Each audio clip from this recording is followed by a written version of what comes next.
દાહોદ જિલ્લાના લોકાર્પણ પ્રસંગે ઉપસ્થિત આપણા સૌના હૃદયમાં બિરાજમાન છે એવા અજાતશત્રુ મુખ્યમંત્રી ભૂપેન્દ્રભાઈ પટેલ સાહેબ, જિલ્લા પંચાયતના પ્રમુખ કરણસિંહ ડામોર, જસવંતસિંહભાઈ ભાભોર, માનની સાંસદ સભ્ય, મારા સાથી ધારાસભ્ય અને સાથી કેબિનેટ મંત્રી માનની કટારા સાહેબ, ઉપસ્થિત સાથી ધારાસભ્ય શૈલેષભાઈ ભાભોર, સાથી ધારાસભ્ય મહેશભાઈ ભૂરિયા, પૂર્વ મંત્રી અને સાથી ધારાસભ્ય બચુભાઈ ખાબડ, મારા સાથી ધારાસભ્ય કનૈયાલાલ કિશોરી, ઉપસ્થિત સાથી ધારાસભ્ય મહેન્દ્રભાઈ ભાભોર,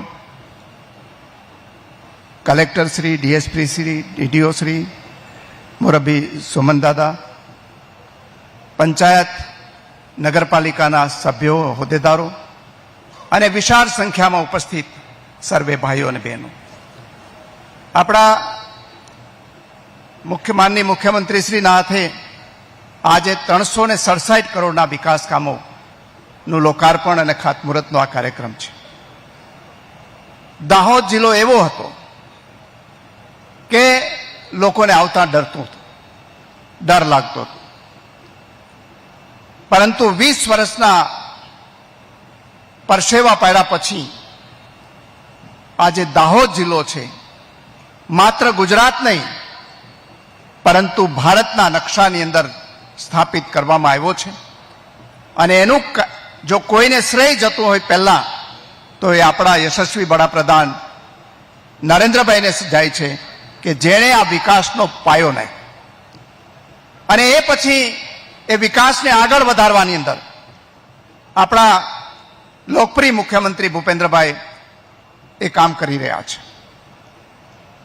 કદાચ યુવા પેઢીને વાતો વધારે સાંભળી હશે એટલે દ્રષ્ટિમાન નહીં થતું હોય, પરંતુ હું આપને સૌને કહું છું કે આવનારા દશકાની અંદર મને યાદ રાખજો, આપણે આ સિંગવડની ધરતી ઉપર ભેગા થયા છીએ.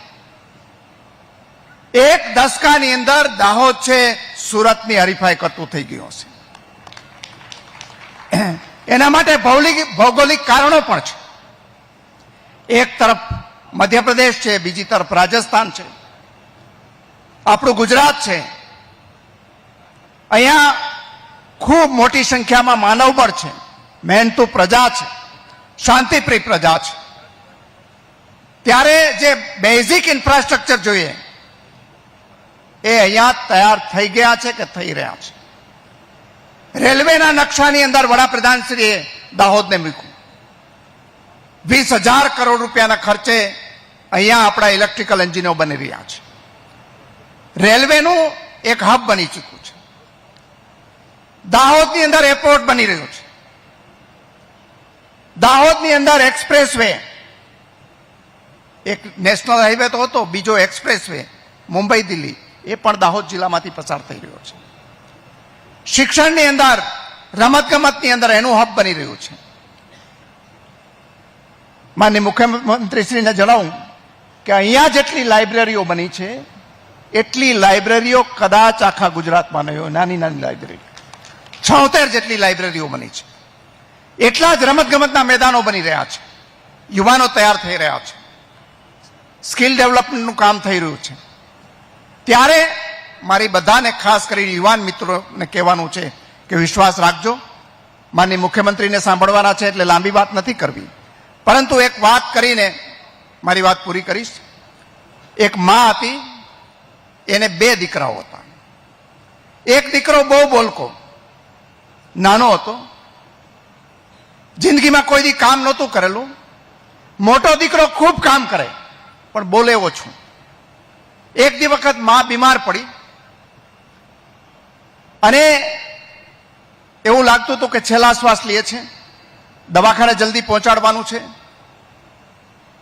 ત્યારે જે મોટો દીકરો હતો એ માની પાસે બેઠો રહ્યો, એને પાણી પીવડાવ્યું, એને દવાઓ આપી, ડોક્ટરને બોલાવવાનું કામ કર્યું.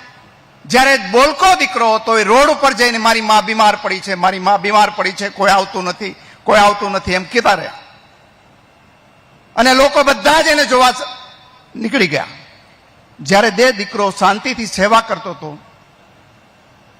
એની કોઈને ખબર નહોતી કે મોટો દીકરો શું કરે છે. પરંતુ જ્યારે માં સાજી થઈ અને પૂછ્યું કે તમારો નાનો, આજુબાજુમાં ગયા ત્યારે પડોશીઓએ કીધું કે તમારો નાનો દીકરો તો બહુ અપસેટ થઈ ગયો હતો, બહુ રાડારાડી કરતો હતો કે મારી માં બીમાર પડી છે, મારી માં બીમાર પડી છે. તો માએ કીધું કે એ દીકરો તો મારી પાસે નહોતો આવ્યો, ખાલી બહાર જઈને રાડારાડી કરતો હતો. મારા આ દીકરાએ, મોટા દીકરાએ મારી સેવા કરી, મને દવાઓ પીવડાવી અને મને એમાંથી પથારીમાંથી ઊભી કરી. એટલે મારે બધાને વિનંતી કરવાની છે કે દીકરાઓ બધા આપણા જ હશે, પણ સમજજો કોણ તમારી સેવા કરે છે, કોણ તમારી પાસે આવે છે, કોણ તમારા દુઃખ લૂછવા માટે આવે છે. બોલવા વાળા તો બોલીને સભા કરીને નીકળી જવાના, પછી તમારા હાલ શું થાય છે શું નથી થતા કંઈ પૂછશે નહીં.